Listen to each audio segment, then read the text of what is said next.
দর্শক, সবার প্রতি শুভকামনা জানিয়ে শুরু করছি এনটিভির নিমন্ত্রণে। আপনাদের সঙ্গে আছি আমি নুজহাত সাওম। প্রিয় দর্শক, এনটিভির নিমন্ত্রণের আজকের আয়োজনে থাকছে সংস্কৃতি, এনটিভি অনুষ্ঠান সূচি ও আলাপন। প্রথমেই সংস্কৃতি।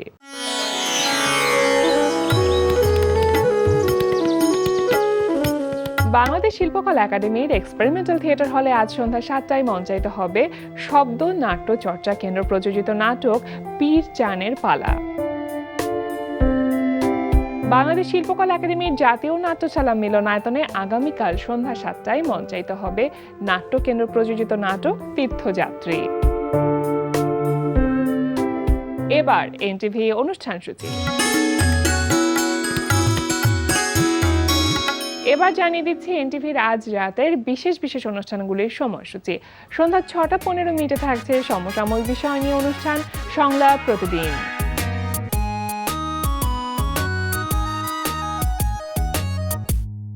রাত 8:20 থাকছে গোলাম মুক্তাদিরের পরিচালনায় ধারাবাহিক নাটক কাজিনস।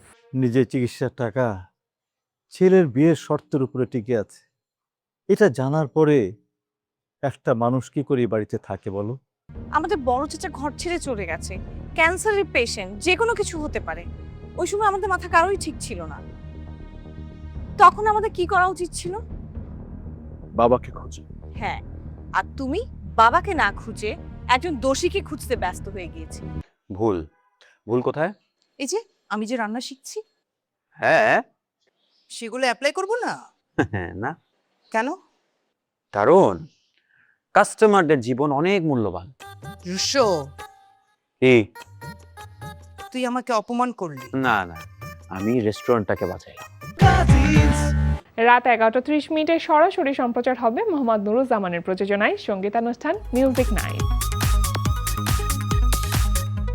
এই ছিল এনটিভির আজ রাতের বিশেষ বিশেষ অনুষ্ঠানগুলির সময়সূচি। এবার আলাপন। প্রিয় দর্শক, আমাদের আলাপনের আজকের অতিথি সুরকার, সঙ্গীত পরিচালক এবং সঙ্গীত শিল্পী মেজবা বাপ্পি। শুভ সকাল। শুভ সকাল। কেমন আছেন? আলহামদুলিল্লাহ, ভালো আছি। বাপ্পি ভাই, আপনি তো দেশের বাইরে শো করে আসলেন এবং দুর্দান্ত শো ছিল যতটুকু আমি দেখেছি। কেমন ছিল সবকিছু মিলে? কতখানি এনজয় করেছেন? দেশের বাইরে যখনই কোনো অনুষ্ঠান থাকে একটা আলাদা রকমের এক্সাইটমেন্ট তো কাজ করেই। যে দেশের যে মানুষ যারা বিদেশে থাকেন, আমরা আসলে বাংলাদেশি যারা, এক্স্যাক্টলি, মানে আমরা দেশে যারা থাকি তাদের তো একটা দেশের প্রতি ভালোবাসার জায়গা থাকে, কিন্তু আমার মনে হয় যে দেশের বাইরে যারা থাকেন তারা আরো বেশি ফিল করেন আসলে দেশটাকে। তো সেই জায়গায় খুব সুন্দর একটা জার্নি ছিল, ভালো লেগেছে। 2বার গেলেন? হ্যাঁ। মানে প্রথমবার কোথায় কোথায় গেছেন, দ্বিতীয়বার কোথায় গেলেন? প্রথমবার আমাদের শো ছিল অস্ট্রেলিয়ার সিডনিতে, নিউক্যাসেলে। সিডনিতে 2টা শো ছিল, নিউক্যাসেলে একটা ছিল, পরের বার ডারউইনে একটা শো ছিল। কতদিন ছিল দুটো ডিউরেশন? দুটো মিলিয়ে প্রায় 15-16 দিনের মতো। আচ্ছা, সিডনি অপেরা হাউসের সামনে আমি ছবি দেখছিলাম, দারুণ একটা মুহূর্ত আমার কাছে মনে হয়। একদমই তাই। মানে কোথায় কোথায় ঘোরা হলো। শো তো করতে যাওয়া শুধু গান গাওয়া না, এমন হয় যে সাইট সিইং থাকে, কোথাও ঘুরতে যাওয়া হয় সবাই মিলে। কোথায় কোথায় ঘুরলেন? অনেক জায়গায় ঘুরেছি আসলে। এখানে ঘুরে দেখার মতো অনেক জায়গা আছে, আমরা অনেকগুলো জায়গায় কাভারই করতে পারিনি। তো শো এরও শিডিউল ছিল, তো সেই কারণে আসলে প্রত্যেক দিন তো এভাবে ঘুরতে যাওয়া হয়নি। তো তারপরও সব থেকে বেশি যেটা বলছিলেন আপনি, মানে আমি অনেক এক্সাইটেড ছিলাম যে অপেরা হাউসটা দেখব। আচ্ছা। তো ভালো ছিল না সবকিছু মিলিয়ে? দারুণ। আচ্ছা, যখন দেশের বাইরে কোনো শো থাকে তখন কি ধরনের গানগুলো আসলে আপনাদের লিস্টে থাকে? এইটা আসলে মানে দর্শকদের চাহিদা অনুযায়ী থাকে, আমরা ওইভাবেই তালিকাটা করি। যেমন অস্ট্রেলিয়াতে আমাদের মেইন শো যেটা ছিল, প্রথম শোটা, ওইটা একটা ডক্টর কমিউনিটিদের ছিল। তো আমার খুব ভালো লেগেছে যে আমরা যেমন গান নিয়ে দেশকে রিপ্রেজেন্ট করার সুযোগ হয় মাঝে মাঝে, তো ওখানে বাংলাদেশি শুধুমাত্র সিডনিতে বাংলাদেশি 400 জন ডক্টর আছেন, যারা সেখানে শুধু বাংলাদেশিদেরকেই নয়, অস্ট্রেলিয়ার যারা নাগরিক মানে তাদেরকেও চিকিৎসা দিয়ে আসছেন। আচ্ছা। তো আমাদের দেশের ডক্টর তাদেরকে এরকম একটা জায়গায় আছেন, তো এইটাও কিন্তু প্রশংসনীয় এবং খুব আনন্দের জায়গা। অবশ্যই এটা একটা তো গর্বের জায়গা না? এক্স্যাক্টলি। হ্যাঁ। তো ডক্টরদের তাদের পছন্দ একরকম, তো আমরা আসলে আগে থেকে একটু ওভাবেই তালিকাটা তৈরি করি যে অডিয়েন্সের আসলে সংখ্যাগরিষ্ঠতার দিক থেকে আসলে তারা কি ধরনের গান আচ্ছা, পছন্দ করতে পারে। অর্গানাইজাররা কি বেঁধে দেন যে এই গানগুলো রাখবেন আপনারা আগে থেকে বলে দেন কিনা? এটা একটা সময় হতো যখন তারা মানে আমরা একদমই নতুন ছিলাম এবং তাদের কনফিডেন্সের জায়গাটা একটু আমার কম মনে হয় ছিল। যে একটু কম ছিল, সেই সময় তারা তালিকা করে দিতেন। হ্যাঁ, তো হ্যাঁ। এখন আসলে তারাই বলেন যে আপনারা যেটাতে কমফোর্টেবল, যেভাবে আপনারা সবার ভালো লাগবে আপনারা সেরকম গানই রাখবেন। আচ্ছা, লুইপা আপু ছিল হ্যাঁ। এবং লুইপা আপু অনেক ফান করতে পছন্দ করে, যে টিমে থাকে পুরো জমিয়ে রাখে। কেমন ছিল এক্সপেরিয়েন্সটা লুইপা আপুর সাথে? খুবই ভালো ছিল। আমরা তো একই শহরে বড় হয়েছি, একই এলাকায় জন্ম, তো সেই জায়গাটা থেকে আমাদের অনেক আগে থেকেই আমাদের সখ্যতা ছিল। তো এরকম একটা জায়গায় বাইরে আপনি যেটা বললেন সেটা দেশের বাইরে হোক, দেশে হোক, ঘরে হোক, বাইরে হোক, যেখানেই হোক, খুব চার্মিং হ্যাঁ, খুব। সব সময়। হ্যাঁ, আমাদের সময়টা খুব সুন্দর হ্যাঁ, কেটেছে। খুব চঞ্চল কিন্তু জমিয়ে রাখতে পছন্দ করে। সবথেকে ভালো তার লেগেছে লাগে। যে লুইপা আসলে দর্শক শ্রোতাদের যেমন প্রিয় শিল্পী, এরকম আমার মনে হয় যে অনেক শিল্পীদেরও প্রিয় শিল্পী। প্রিয় শিল্পী। তো প্রিয় শিল্পী যখন কো-আর্টিস্ট হয়, তার সাথে এরকম একটা ট্যুর হয়, সেটা খুব আনন্দের হয়। সেটা 4 মাস আগে রিলিজ হচ্ছে বললেন। 4 মাসের এটা কিছুটা বোঝার কথা যে আসলে অডিয়েন্স কিভাবে নিচ্ছে, কিভাবে রেসপন্স করছে, কি মনে হলো? সবাই খুব পছন্দ করেছে, অ্যাপ্রিশিয়েট করেছে সবাই। আর গানটা আমার খুব প্রিয়। এটার বেশ কিছু কারণ আছে। কারণ হলো প্রথমত এটা আমরা একটা প্ল্যাটফর্ম তৈরি করার চেষ্টা করছি। আচ্ছা। প্ল্যাটফর্মটির নাম এক্সেপশন এন্টারটেইনমেন্ট, যেখানে একেবারেই আমাদের সবাইকে নিয়েই কাজ করার ইচ্ছা, তারপরে আমরা একটু প্রায়োরিটি দিচ্ছি একেবারেই নতুন যারা তাদেরকে। যেমন দারুণ ব্যাপার। এই প্রতিষ্ঠানটির সাথে আমি ওতপ্রোতভাবে জড়িত। মূলত আমি সবকিছু মেনটেন করছি। তো এক্সেপশন এন্টারটেইনমেন্ট এটা কতদিন হলো শুরু হয়েছে? এই গানটা দিয়ে শুরু হয়েছে। বাহ, তাহলে তো দারুণ একটা স্টার্টিং। কিন্তু এই যে নতুনদেরকে নিয়ে কাজ করবার এই চিন্তাটা মানে কেন?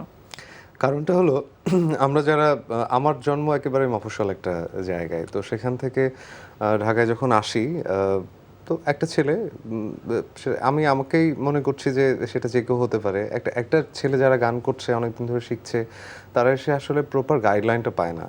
এরকম রাজধানীতে এসে আমাদের দেশে অনেক তো মেধা সবকিছুই হারিয়ে যায় প্রপার গাইডলাইনের অভাবে। এক্স্যাক্টলি। আমাদের দেশে তো সবকিছুই রাজধানী কেন্দ্রিক, যা কিছু করতে যাই রাজধানীতেই আসতে হয়।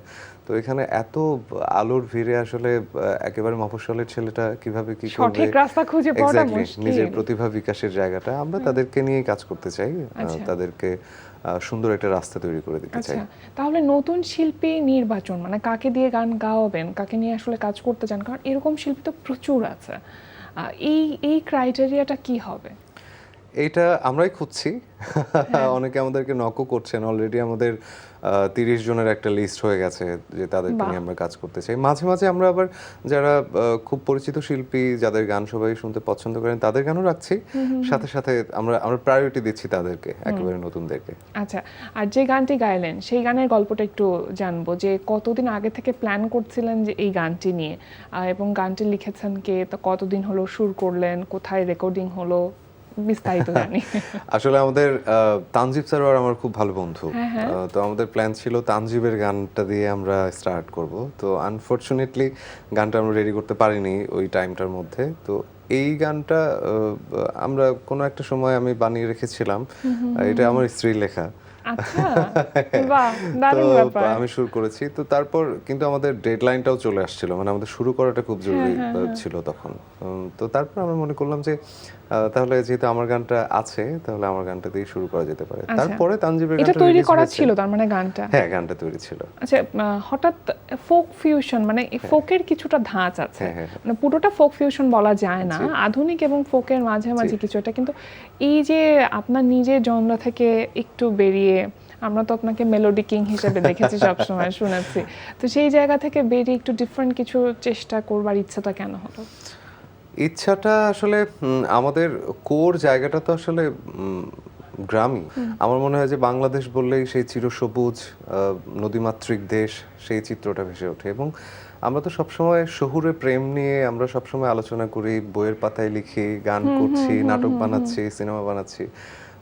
তো একবার মনে হলো যে আমার কখনো এই জনরাটা নিয়ে কাজ করা হয়নি। আচ্ছা। তো একটু করা যেতে পারে, একদম গ্রামের সহজ সরল ভালোবাসার প্রেমের গল্প আর কি। তো তারপর অডিওটা যখন হয়ে গেল, এই গানটা ভিডিও ডিরেকশন দিয়েছেন আমার একটা ফ্রেন্ড, ও বেসিক্যালি নাটক বানায়, ওর নাম ফাইজুল কবির রথি। তো ওর সঙ্গে কথা বললাম, তখন মডেল কাকে নেওয়া যায়, তো আমি বরাবরই ভিডিওতে অ্যাক্টিং এর এখনকার যে ট্রেন্ডটা আসছে যে সিঙ্গাররা নিজেই অ্যাক্টিং করছে, তো আমি সেটাতে খুবই কাঁচা, আমি শুধু গানটাই গাইতে চাই। তো তখন ওর সঙ্গে কথা বললাম যে কাকে নিয়ে করা যায়, তো তখন বললেন সোহেল মণ্ডলের কথা। আচ্ছা। তো আমার খুব ভালো লাগলো যে হ্যাঁ, ওনার সাথে ব্যাপারগুলো যায়, এবং আমার খুব ফেভারিট একজন অ্যাক্টর। তো ওর সাথে ত্রিনা ছিলেন, তো আচ্ছা। তাদেরকে নিয়ে আমরা গানটা বানিয়ে ফেললাম। এই যে কোনো একটি গান বানালেই কিন্তু আসলে শেষ হয়ে যায় না, মূলত আসলে জায়গাটা সেখান থেকে জার্নিটা স্টার্ট হয়। মিউজিক ভিডিও মানে একটা বড় রকমের বাজেট সেখানে রাখতে হয়, একটা ইনভেস্টমেন্টের ব্যাপার, এবং সেই ইনভেস্টমেন্ট থেকে ইউটিউবে রিলিজ দেওয়ার পর সেটা উঠে আসবে কি আসবে না, এই আশঙ্কার জায়গা তো সব সময় থেকে যায়, রিস্ক ফ্যাক্টরও থাকে। কি মনে করেন যে এখানে আসলে চ্যালেঞ্জগুলো কি কি থাকে? চ্যালেঞ্জ তো থাকেই। প্রথমত চ্যালেঞ্জ হলো যে যখন আমি একটা গান রিলিজ করছি, সেটা কতজন মানুষ দেখছে, সেটা আগের দিনে যেমন ছিল কটা ক্যাসেট বিক্রি হলো সেটা কেউ দেখতে যাচ্ছে না, কেউ দেখতে পাচ্ছেও না। কিন্তু এখনকার দিনে সবকিছু তো ওপেন, একজন দর্শক তিনি স্ক্রল করলে দেখতে পান এই গানটা কত রিচ হয়েছে। তো তিনি সবসময় কিন্তু এই জাজমেন্টাল মাইন্ড তার মধ্যে থাকে যে ও আচ্ছা, এটা তো এত ভিউ হয় না, তার মানে খুব একটা চাহিদা বোধহয় খুব বেশি নয়। তো এই চ্যালেঞ্জটা তো থাকেই। তো কিন্তু আমার কাছে মনে হয় যে একটা সঙ্গীত শিল্পী হিসেবে, একজন সঙ্গীত শিল্পী হিসেবে আমার কাছে মনে হয় যে গানটার কোয়ালিটিটাই আসল। যতজন মানুষ শুনলো, যদি 100 জন মানুষ শোনে, সেখানে যদি 20 জন মানুষের ভালো লাগে, 30 জন মানুষের ভালো লাগে, আমার সার্থকতা এখানেই। সেটাই, স্যাটিসফ্যাকশনটা সবচেয়ে বড় কথা দিন শেষে। এখন কি নাটকের গানে কাজ করা হচ্ছে আপনার? একটু কম। আমি এখন একটু খুব ফ্যামিলি পারসন হয়ে গেছি, তো ফ্যামিলিতে সময় দিচ্ছি। আমার একটি ছোট্ট কন্যা সন্তান আছে, তো ওর সাথেও অনেকটা সময় কেটে যায়। আর বাইরের শোজ নিয়ে আসলে একটু ব্যস্ততা বেশি, তো নাটকের কাজ অনেক দিন করা হয় না। তবে বেশ কিছু নাটকের কথা হচ্ছে, সেগুলোর কাজ হবে। আর সামনে নতুন কি কি কাজ আসছে? সামনে এক্সেপশন এন্টারটেইনমেন্ট নিয়ে বেশ কিছু কাজ, যেহেতু আমি এটার সঙ্গে অতপ্রতভাবে জড়িত, নিজের গানের পাশাপাশি যারা গান করছে সেই প্রজেক্টগুলোর সাথে একেবারেই আমিই জড়িত। সবকিছু কিভাবে গানটা রেকর্ড হবে, ভিডিও কিভাবে হবে, তো এরকম একটা মিউজিক্যাল একটা এনভায়রনমেন্টেই মধ্যেই সবসময় থাকছি আর কি। আমার কাছে মনে হয় যে দায়বদ্ধতার জায়গাটাও আছে আপনাদের, তাই না? একটা সময় ছিল বাপি ভাই যে রিয়েলিটি শোর মাধ্যমে, মানে আপনারা যারা এসছেন, এখন যারা ইন্ডাস্ট্রিতে কাজ করছে ম্যাক্সিমামে কিন্তু রিয়েলিটি শোর মাধ্যমে এসছে, তো এখন তেমন কোনো রিয়েলিটি শো হয় না। এটা কি মনে করেন যে ফিউচার এগিয়ে নেবার জন্য, ইন্ডাস্ট্রিটা সামনের দিকে এগিয়ে নেবার জন্য ফিউচার জেনারেশনটা আমরা তৈরি করতে পারছি কিনা? সত্যি কথা বলতে, আমরা যেমন ছোটবেলায় যখন আমরা গান শিখতে যেতাম, তখন একটা অন্যরকম পরিবেশ ছিল, যে প্রত্যেকটা ফ্যামিলি থেকে বাচ্চারা গান শিখছে, ছবি আঁকছে, কেউ নাচ করছে, আবৃত্তি করছে, সংস্কৃতি চর্চার সাথে যুক্ত সবাই। তো এখন আমি অনেকটাই কম দেখি এটা। আসলে সবাই এত বেশি যেটা নিয়ে সবাই যুদ্ধও করছে, মানে সেই ছোট্ট একটা বাচ্চাকে একটা বিশাল বইয়ের ব্যাগ কাঁধে দিয়ে পড়ো পড়ো পড়ো পড়ো, সাথে মানে আমার মনে হয় যে অভিভাবকদের এই জিনিসগুলো একটু ভাবা উচিত। তাদের এই এক্সট্রা কারিকুলাম, আমরা এটাকে এক্সট্রা কারিকুলাম বলি, কিন্তু একটা শিশু যখন বেড়ে ওঠে, তার বিকাশ হওয়ার জন্য কিন্তু আসলে এই জিনিসগুলো ভীষণ গুরুত্ব রাখে। তাকে মানুষ হিসেবে গড়ে তোলবার জন্য এই সংস্কৃতি চর্চাটা খুব জরুরি। এক্স্যাক্টলি। আর আপনি যেটা বললেন রিয়েলিটি শো এর ব্যাপারটা, আমি রিসেন্টলি কোন একটা মাধ্যমে জানতে পারলাম এনটিভিতে আরেকটা রিয়েলিটি শো শুরু হচ্ছে, আচ্ছা, যেটি একেবারেই মৌলিক গান নিয়ে যারা কাজ করছেন তাদেরকে নিয়ে। তো নিঃসন্দেহে সেটি ভালো উদ্যোগ এবং একদম ব্যতিক্রম একটি উদ্যোগ। আমরা সবসময় কভার সং দিয়ে করে এসেছি, একেবারে নতুন গান নিয়ে এই আমার মনে হয় এই প্রথম। আচ্ছা, তো সেটা ভালো উদ্যোগ। আর অন্যান্য রিয়েলিটি শোর ক্ষেত্রে অনেক তো হয়েছে, অনেক আর্টিস্টও এসেছে। আমার মনে হয় কিছুটা দর্শকদের কিছু চাওয়া পাওয়ার জায়গা ছিল যেটা হয়তো আমরা পূরণ করতে পারিনি। এটা একটা বিষয় হতে পারে যে আমার মনে হয়, এটা আসলে কি মাঝে মাঝে তাই? আমার মনে হয় যে তাদের যে এক্সপেকটেশন ছিল এই রিয়েলিটি শো থেকে আসার পর, এই সিঙ্গাররা এত ভালো করবে, ওনারা এত ভালো ভালো গাইবেন, ভালো ভালো গান উপহার দেবেন, সেই জায়গাটা আমার মনে হয় যে আমাদের কিছু ঘাটতি রয়েছে। তো আচ্ছা। এটা আমার মনে হয় নতুন একটা বিষয় শুনলাম আপনার কাছ থেকে, হ্যাঁ। যদি আমার কাছে মনে হয় সুযোগটাও এখানে গুরুত্বপূর্ণ। অবশ্যই গুরুত্বপূর্ণ।